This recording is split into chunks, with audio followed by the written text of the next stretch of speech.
Welcome, ladies and gentlemen, to the Committee on Public Finance. And today I am a pro tem chairman in place of the regular chairman, Dr. Harsha De Silva, who is out of the country.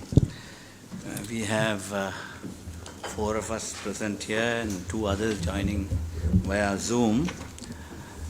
For the benefit of the record, may we ask the Governor and Deputy Secretary of the Treasury and the others to introduce themselves.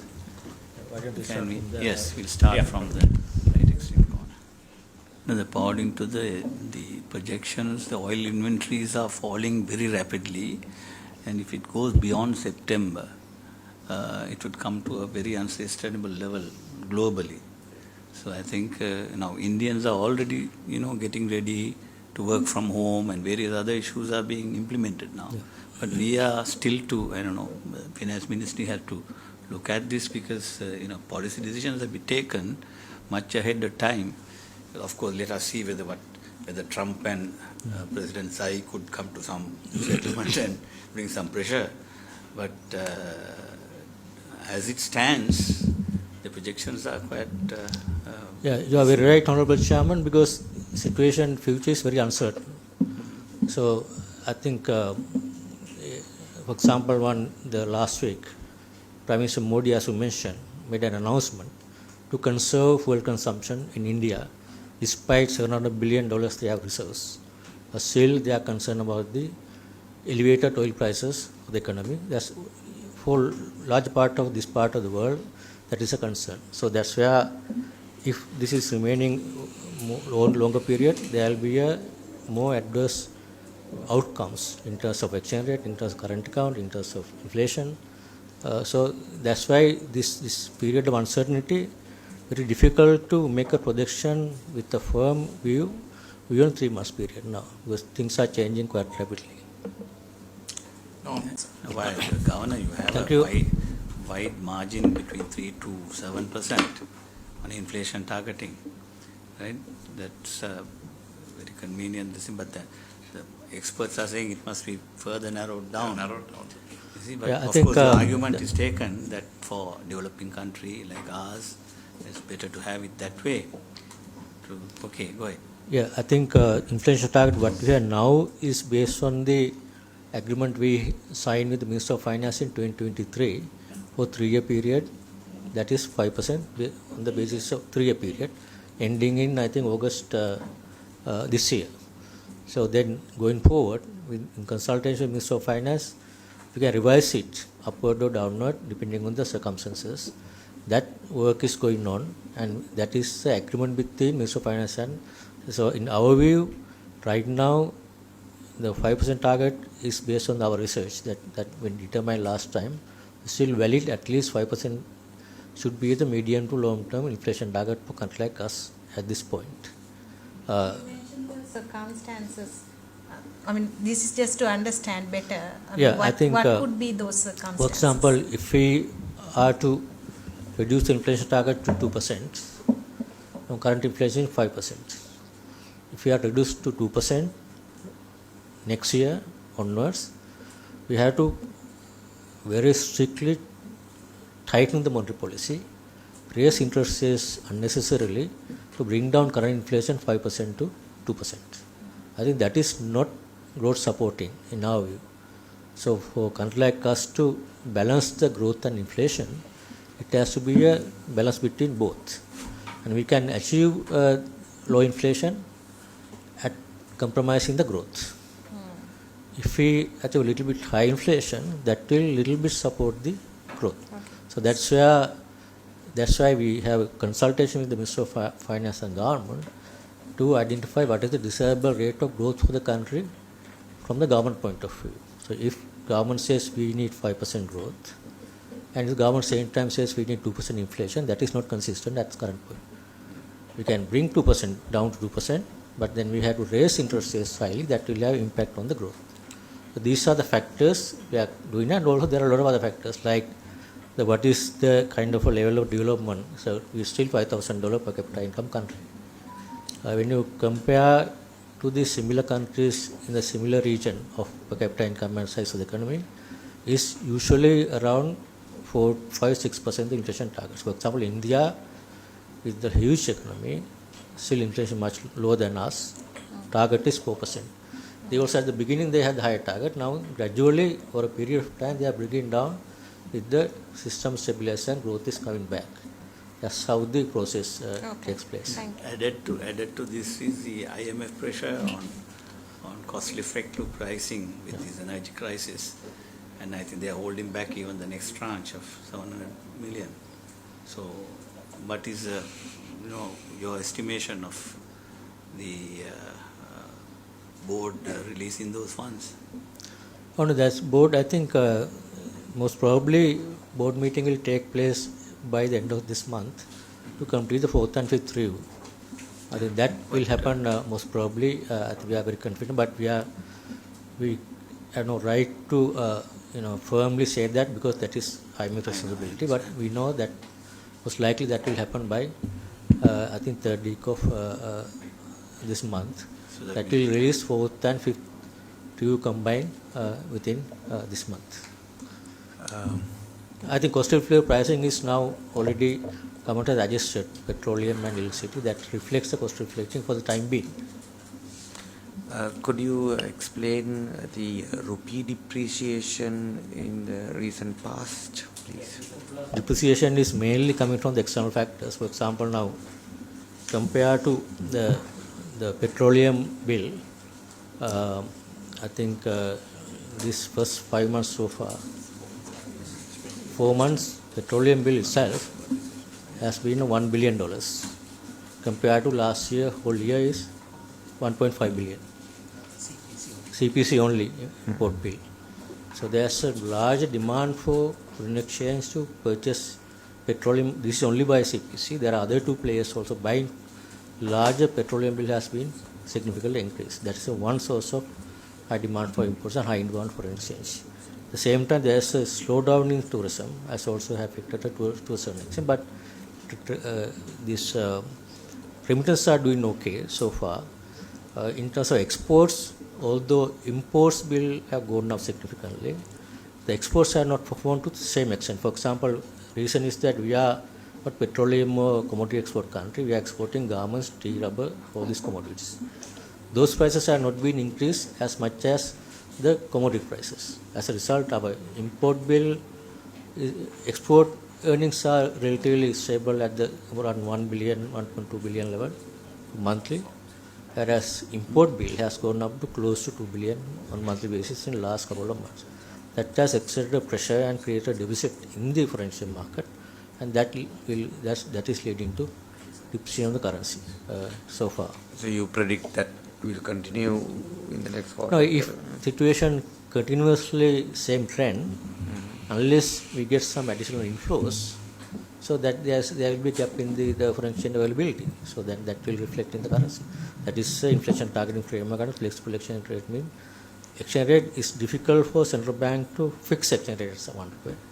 We can only smoothen out the short-term volatility. So one more. Yeah. Governor, So in order this would exchange rate, reference exchange rate help reduce exchange rate volatility? Sorry? There is this reference exchange Yeah. rate. Why don't you explain that? Yeah.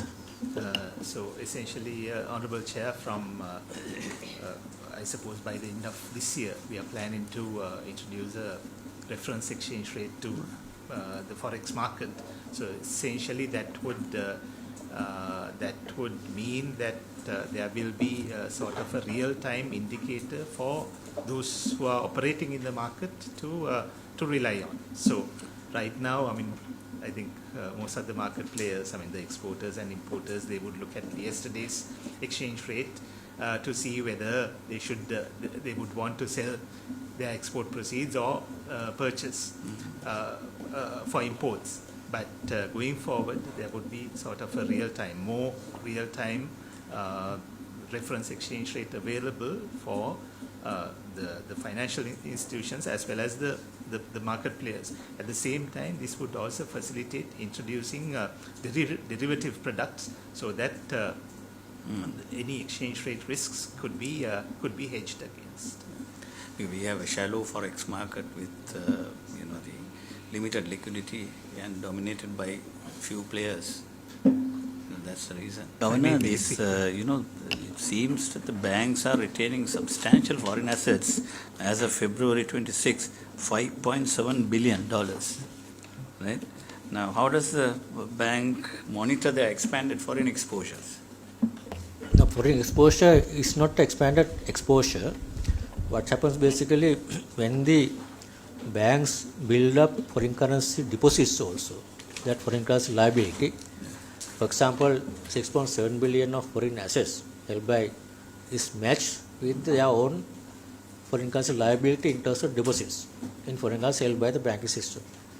So that they can't overexpose to one currency against the other. That's a huge risk. That's why when remitters are doing well, people are sending money and partly they keep in foreign currency deposits. Then banks will have to have a correspondent asset to match the liability. That's how it is increasing.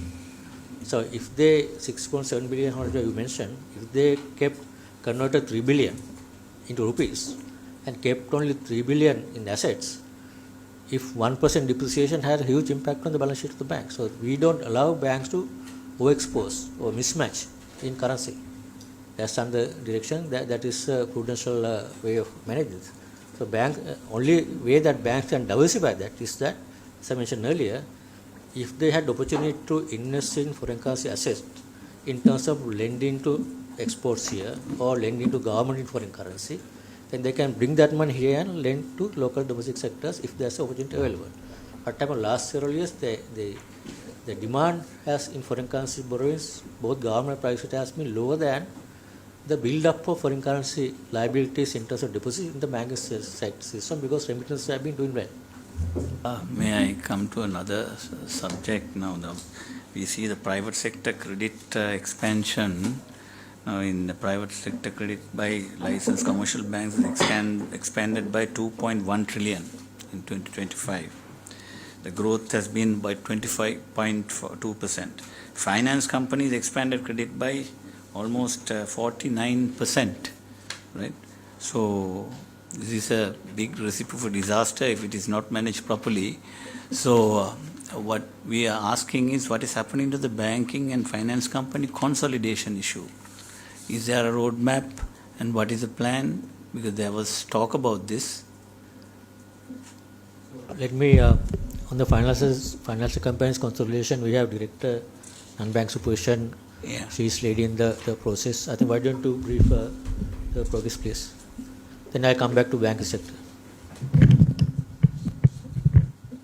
Regarding the non-bank sector consolidation master plan, we have issued a new direction, new guideline in 24 December, and we are following it up we have given a yardstick of all the ratios and the numbers. So whoever who is able to maintain 60 marks out of 100 marks can remain as a standalone company, and we have only 3 companies that are slightly below this, and we are following it up and requiring the boards to find a merger partner, and the timeline is 31st March 2028. So from 25 March, so we have given a timeline and to work towards the master plan. So this is the master plan currently based on the early For the master plan. We have brought down, I think, over 55 financial companies now below 30. Consolidation has been happening over a period of time. Now we have much between more finance companies. between finance companies, yes. Yeah, no, I'm saying bank and finance companies. From the banks, last DB Director Bank Supervision to why don't you brief this? Yes, banking sector also we have issued the consolidation framework, and based on the asset size of the bank, there are certain requirements, and if asset base is below 400 billion, there is a progress to be followed, and on a half-yearly basis we are monitoring on qualitative and quantitative data as well as some of the requirements to be met by the respective bank, as well as internally we have an internal assessment based on their half-yearly reporting, and first reporting started from this year February. If I may add, Chairman, the other factor is that the banking sector, there are 3 segments. One is state-owned banks, big and small. Then private sector, there are large, big banks and small banks, then foreign banks.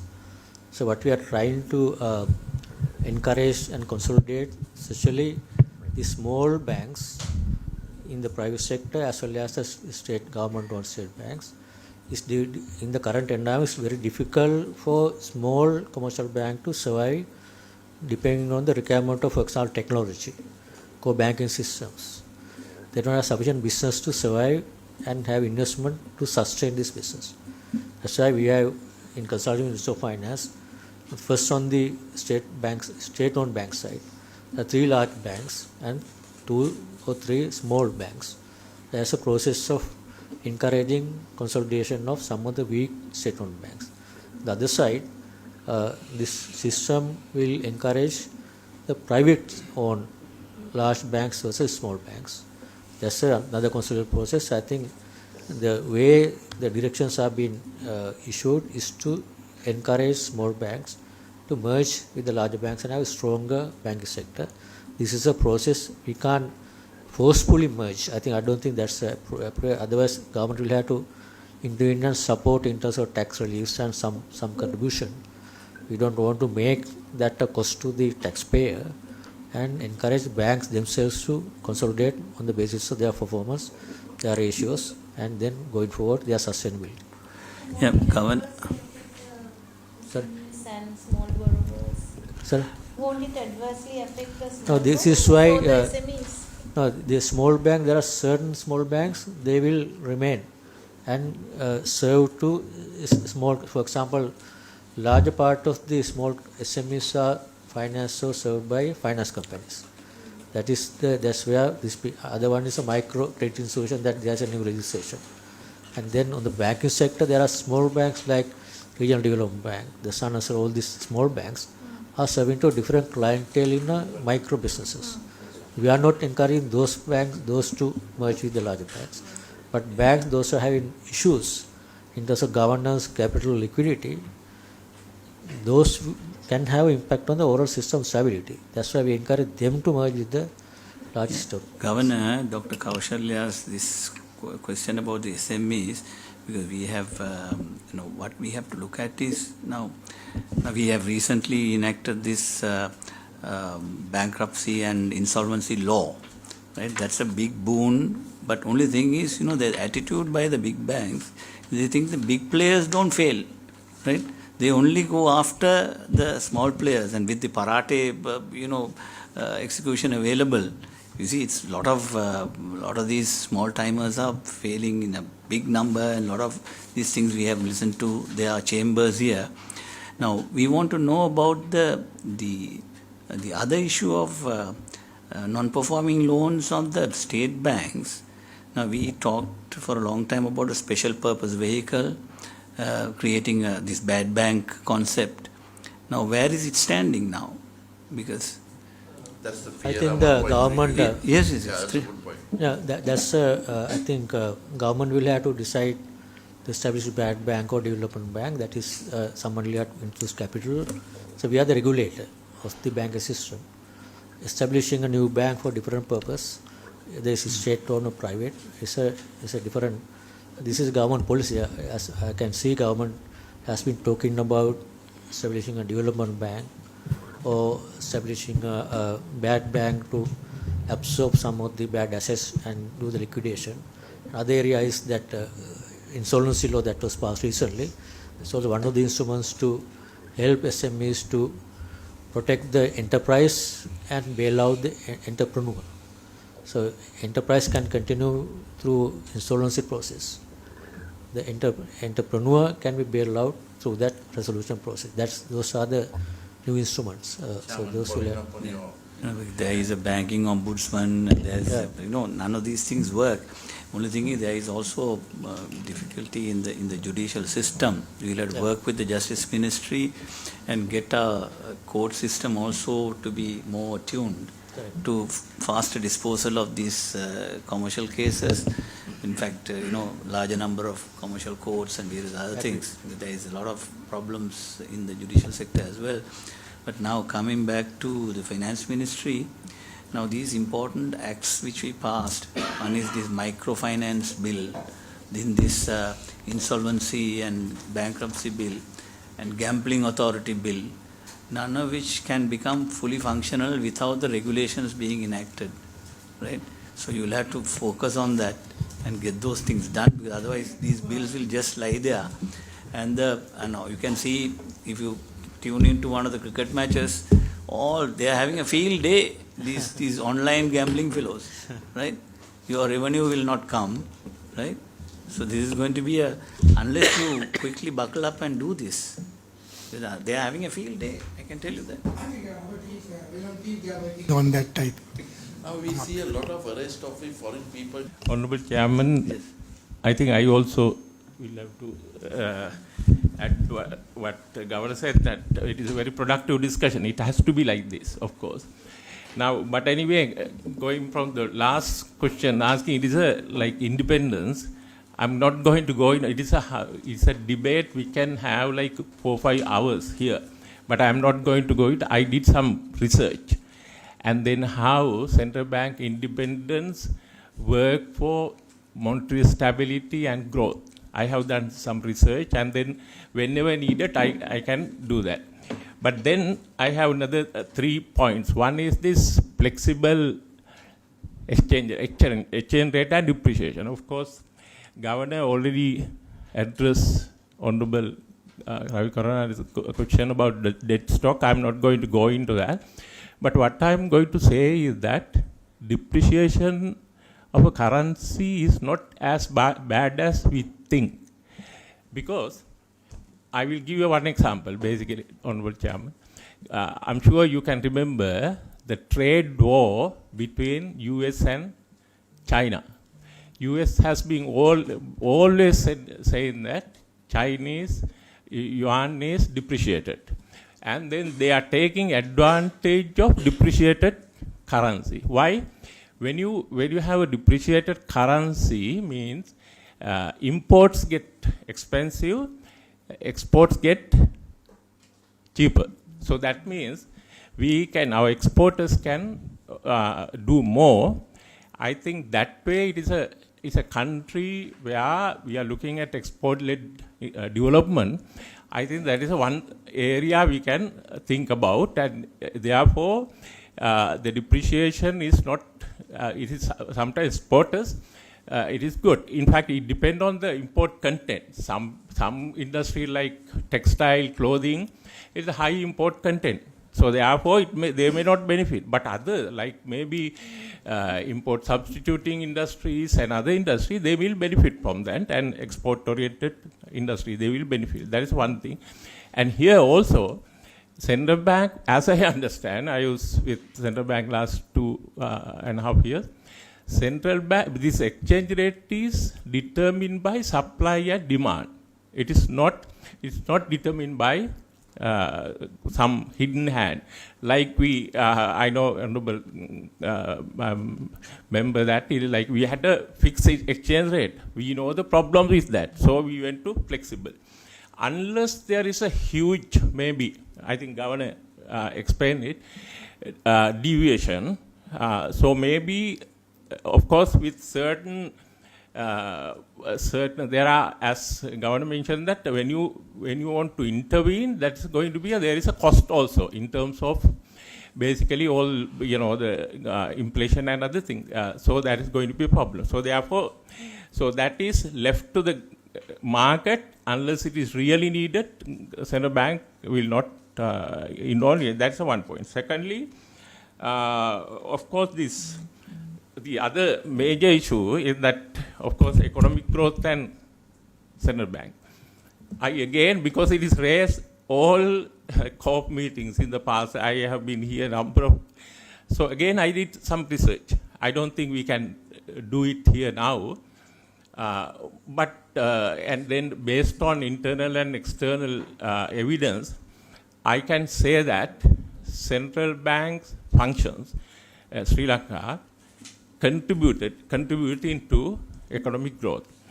Now, Governor mentioned about monetary stability. Is there any country in the world that has, especially developing country, that has achieved economic growth without monetary stability. I don't know. If somebody can tell me, I will learn from whoever is saying that. Every country that achieve economic growth, monetary stability, financial stability is a prerequisite. That is exactly central bank did. Now, one can ask counterfactual questions that basically if you don't have low and stable inflation, if you don't have low interest rate, if you don't manage properly exchange rate, if it is a fixed or high deviation, or if you don't have these international reserves last whatever the years, could we be able to achieve the economic growth that we have here now? Like say 2024, 2025, we have 5% growth. Now, basically, if you ask that question, you will see that without financial and monetary stability, we may not be able to achieve economic growth. So that is the role. I think we can debate that later. I got a lot of information from other countries, and then we can discuss that. The final point is on NDB issue. In fact, last time when you had the discussion here on NDB, I listened to carefully. One thing we need to do is to understand the role of CBSL, bank supervision. I think, bank supervision has a role. It is not what I understand as a board member, that central bank is not supposed to or can, I think government mentioned it, basically monitor all millions of transactions. Transaction monitoring and other things left to board, audit committees and all other internal organs or the branches of that NDB. It's not central bank. So, Honorable Chairman, these are just not to open the debate, but just some comment that I want to mention, basically what I gathered from the discussion. Thank you so much. How is the situation? We are having it in June, right? They are coming down to have an investigation in June. Which one? This grey market area where they put this mutual. Mutual relation. Yeah, mutual. That I think we are making progress. I think there's a challenge again here with recent incidents of the this reserves payment issue as well as NDB issue that has exposed some of the weaknesses in our systems. So in the mutual relation process, we have been doing well and working towards trying to maintain or not to downgrade mutual relation of Sri Lanka happening this year. So that's the grey market area, no? Where you treat whether it is pure or not. Or I think we were downgraded to like a grey listed back in 2017, I think. 16 we were grey listed, and then we did a lot of things and came out of the grey list, and now we are the normal list. Last two all mutual relation, at the every mutual relation we have been grey listed because we didn't have sufficient systems in place to address AML safety concerns in the country. This time we want to ensure we won't be grey listed in this time. Evaluation is going on. We have been working with all the other relevant agencies, say the Gambling Authority, Demand Jewelry Authority, banks, non-banks, lawyers, accountants, all the relevant agencies, Revenue, Customs. So we have a program going on. So what we are hoping is to ensure we are getting teams ready to answer in the assessment process and show that we have been strengthening our systems, and we will at least maintain the current rating, not grey listed. So what's the grading at the moment? What's the grading at the moment? We are above the grey. We are normal. We are normal. We are normal now. So maximum they can do it, put us to the next bench. Put us to the grey listing, because every time evaluation process is different. So that is regarded as grey market. No, not grey market. This is a grey listing means Grey listing. Okay. grey listing. Governor. This is other one is a black listing is the lowest one. Grey listing is in between. The normal one is above. So we are now at the normal. Were we in blacklisting ever?